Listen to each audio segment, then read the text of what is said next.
The book under discussion today is Capitalism and Freedom by Milton Friedman.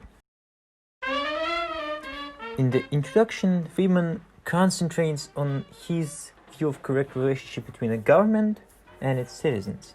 He uses a very famous quote by JFK as an example of completely incorrect viewpoint on this issue.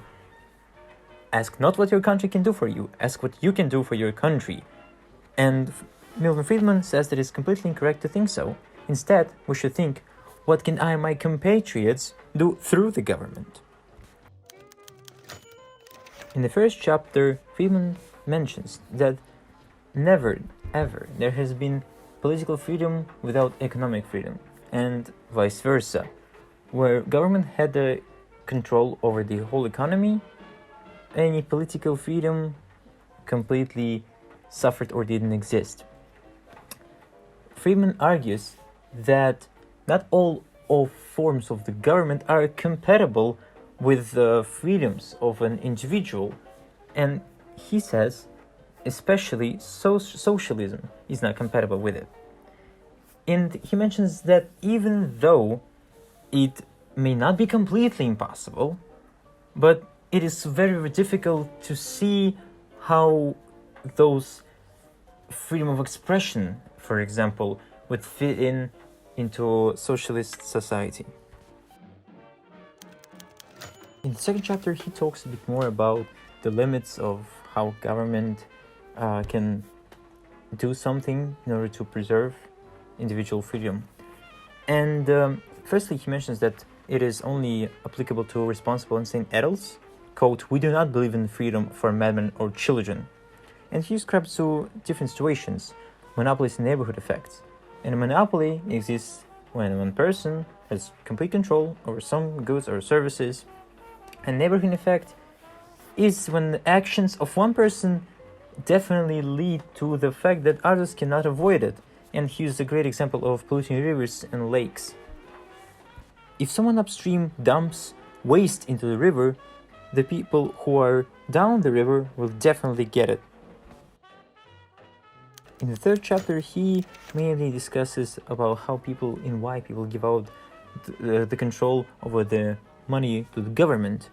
And he says that free market capitalism appears to be unstable and unable to sustain a constant rate of economic growth, and it is capable to do so. Friedman says that government should only be able to provide some stable activities for private individuals and groups to engage in those free exchanges. And the Great Depression is a proof of the fact that the problems can definitely occur when, quote, Wild West power over the monetary system of a country is held of men in the highest reaches of government. In the chapter number 4, he discusses the role of gold and how it relates to the value of money. The US government must support a percentage of its financial activities by holding reserves of gold, Fort Knox, so to say.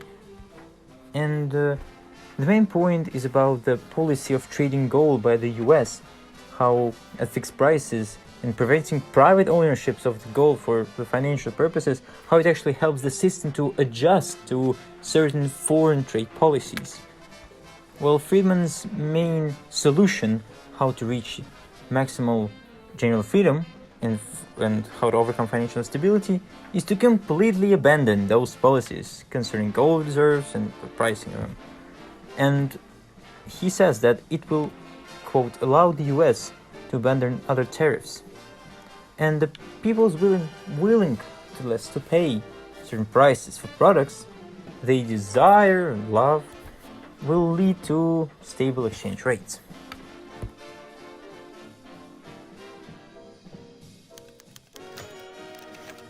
In the fifth chapter, Friedman focuses on the fiscal policy of the state, but mainly on the problems and inaccuracy of implementing fiscal policies during recessions. His main idea is the increases in government spending not always create economic growth and development. Government spending cannot reduce the instability of the economy in the state. Milton Friedman counter-argues the Keynesian view of fiscal policy. The main issue that Friedman mentions is the minimum effect of government spending is inevitable due to the fact of lengthy implementation and slow coming into effect. That is why they cannot fix the economy errors and issues. As a result, state expenditures would not balance the wheel, because with the rise in the state's expenditure, the GDP rises at the same way, but it makes only nominal sense.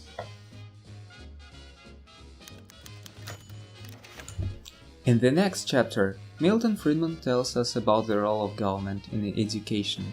The neighborhood effect has a significant connection with this issue, because the presence or absence of knowledge of one person may influence the others by his actions. Friedman certainly agrees that basic education is necessary for children because they must become citizens of democratic society.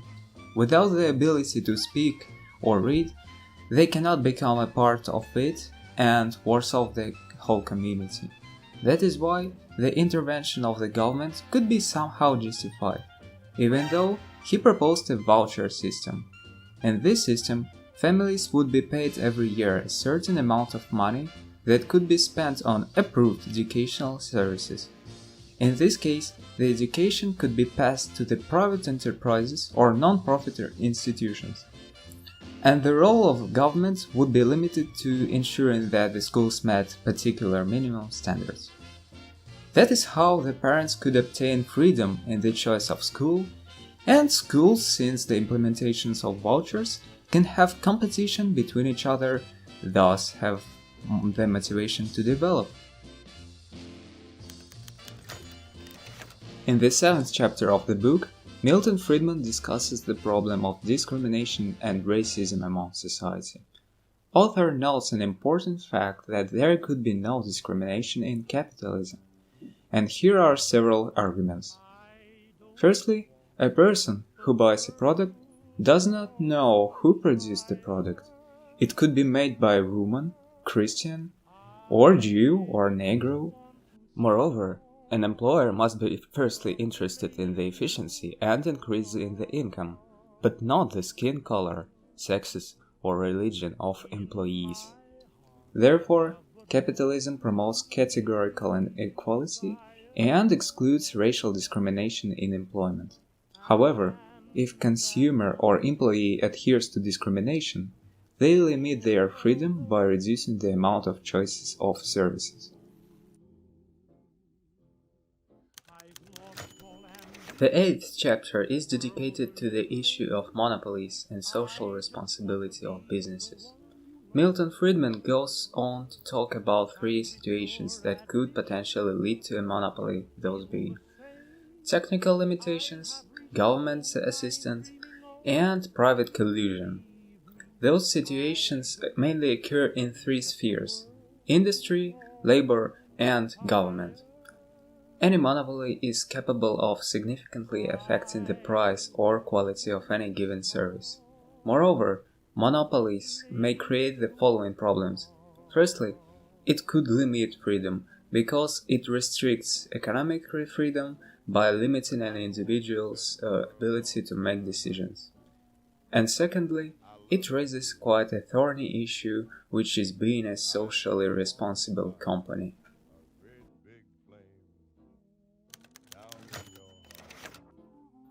In his lecture on occupational licensure, Friedman states that liberal principles do not justify licensure even in medicine. The pressure to implement licensure rarely comes from the individuals damaged by a certain occupation. Instead, the pressure typically comes from those employed in it.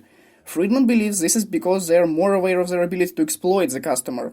A liberal views licensure as a severe infringement on the right of an individual to pursue activities of their own choice. And when pressured with continual desire for legislation, this problem only becomes worse. Among certification, legislation, and licensure, only registration is justifiable, even then only for protecting against fraud or generating tax revenue. The American Medical Association is in a position where it can limit the number of people entering profession by limiting entrance to medical school. Friedman disagrees. For Friedman, doctor passing a test sometime in the past does not assure for the customer. The deciding factor of business in the medical field is reputation. It will still exist given the elimination of licensure and would protect the individual from fraud and incompetence. In fact, eliminating licensure also promotes diversity in the market by setting up an environment where specialization becomes significant and which permits the customer to decide what will serve them best.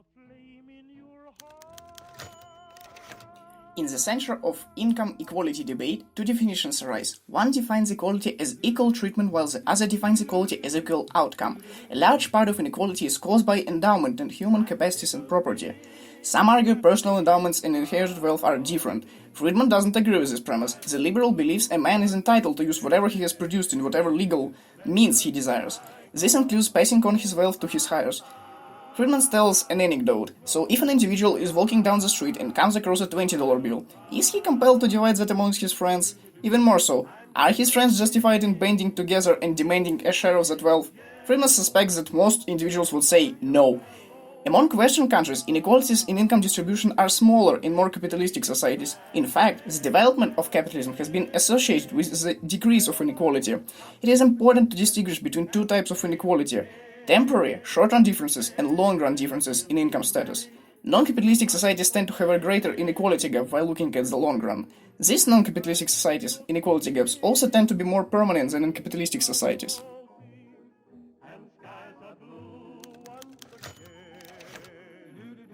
In addressing the four social welfare issues, Friedman proposes changes or entire eliminations of such programs. Public housing is often justified on the grounds of neighborhood effects or on the grounds of helping poor families. The problem with the neighborhood effect argument is that it doesn't argue for public housing, but for higher taxes on low-quality houses, as the social costs associated with them are higher. Minimum wage laws have the exact opposite effect. Friedman's studies concluded the only thing minimum wage laws have done is increase poverty. Those who are rendered unemployed because of the laws are the same ones who can least afford giving up the incomes they were receiving. Farm price supports are a good-intentioned misallocation of cash. Benefit distributions do not help farmer poverty as intended because benefits are gauged by farm size. The larger the farm, the larger the benefit received. The effect of farm price supports has not been to increase farmer wealth but to increase output. There is no justification on taxing the young to subsidize the old regardless of their wealth. Friedman recognizes the current system is not self-financing.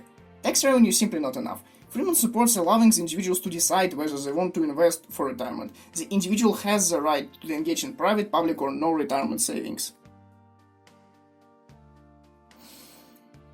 Finally, Friedman has observed a decline of charitable institutions since the expansion of governmental welfare activities. Friedman acknowledges alleviating poverty is a good and justifiable governmental action, however, the government must answer the question how much.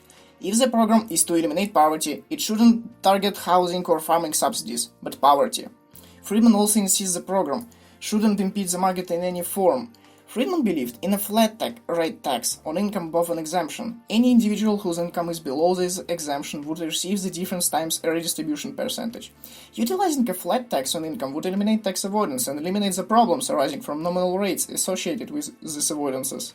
This arrangement also works at eliminating poverty, providing what the poor need most: cash.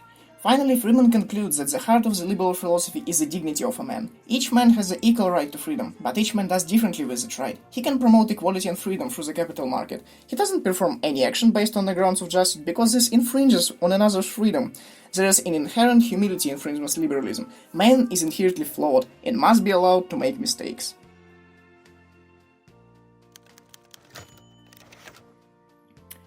In conclusion, Milton Friedman's Capitalism and Freedom provides a simplistic yet effective answer to many of today's popular questions regarding economic activity and the role of government. Friedman establishes the definition of the classical liberal, and he explains his views and thoughts regarding governmental programs and apparent economic problems. After identifying deficiencies in Friedman's understanding of private property and economics, his understanding is flawed as it concentrates economic power in a plutocracy, perpetuates chronic underemployment of labor and capital, and thus suppresses the freedom of people. But still, Friedman likens himself to the egalitarian, claiming both care for freedom and equality. But Friedman believes a man should have the freedom to fail, whereas the pure egalitarian doesn't. Most importantly, Friedman establishes why capitalism is a necessary device for economic and political freedom.